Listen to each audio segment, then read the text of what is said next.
ಪೆರುವಾಯಿ ಪಕಳಕುಂಜ ರಸ್ತೆಯ ಕೆದುಮೂಲೆ ಪೆರುವಾಯಿ ಸೇತುವೆ ಹಾಗೂ ಪೆರುವಾಯಿ ಬೇರಿಪದವು ರಸ್ತೆಯ ಪೇರಡ್ಕ ಸೇತುವೆ ವೈಜ್ಞಾನಿಕ ರೀತಿಯಲ್ಲಿ ಅಗಲೀಕರಣ ಆಗಬೇಕು. ಪೆರುವಾಯಿಯಿಂದ ಬಾಳಶೆಟ್ಟಿ ಮೂಲೆ ಮೂಲಕ ಹಾದು ಹೋಗುವ ಕನ್ಯಾನ ರಸ್ತೆಯನ್ನ ಲೋಕೋಪಯೋಗಿ ಇಲಾಖೆ ವ್ಯಾಪ್ತಿಗೆ ತರಬೇಕು. ಓಣಿ ಬಾಗಿಲಿನಿಂದ ಪಕಳಕುಂಜ ತನಕ ರಸ್ತೆಯನ್ನು ಅಗಲೀಕರಣ ಮಾಡಬೇಕು ಎಂದು ಆಗ್ರಹಿಸಿ ಪೆರುವಾಯಿ ಜಂಕ್ಷನ್ನಲ್ಲಿ ಗ್ರಾಮಸ್ಥರಿಂದ ಪ್ರತಿಭಟನೆ ನಡೆದಿದೆ. ಮುರುವ ಮಹಾಬಲ ಭಟ್, ಗೋಪಾಲ್ ಶೆಟ್ಟಿ, ರಾಘವ ಬೇರಿಪದವು, ಗಣೇಶ್ ಕುಮಾರ್ ದೇಲಂತಮಲು ಪ್ರತಿಭಟನಾಕಾರರನ್ನು ಉದ್ದೇಶಿಸಿ ಮಾತನಾಡಿದ್ದಾರೆ. ರಸ್ತೆಯಲ್ಲಿ ಮಿನಿ ಲಾರಿಗಳು ಬರುತ್ತಿದ್ದಂತೆ ಮಳೆಯನ್ನ ಲೆಕ್ಕಿಸದೆ ಪ್ರತಿಭಟನಾಕಾರರು ರಸ್ತೆಯಲ್ಲಿ ನಿಂತು ವಾಹನ ತಡೆ ಮಾಡಿದ್ದಾರೆ.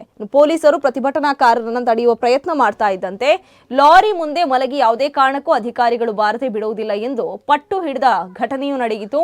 ಸೇತುವೆ ಪಕ್ಕ ಕೆಂಪು ಕಲ್ಲು ರಾಶಿ ಹಾಕಿ ಜನರ ಕಣ್ಣಿಗೆ ಮಣ್ಣೆರಚುವ ಕಾರ್ಯವಾಗಿದೆ. ವೈಜ್ಞಾನಿಕ ರೀತಿಯಲ್ಲಿ ದುರಸ್ತಿ ಕಾರ್ಯ ಮಾಡಬೇಕು.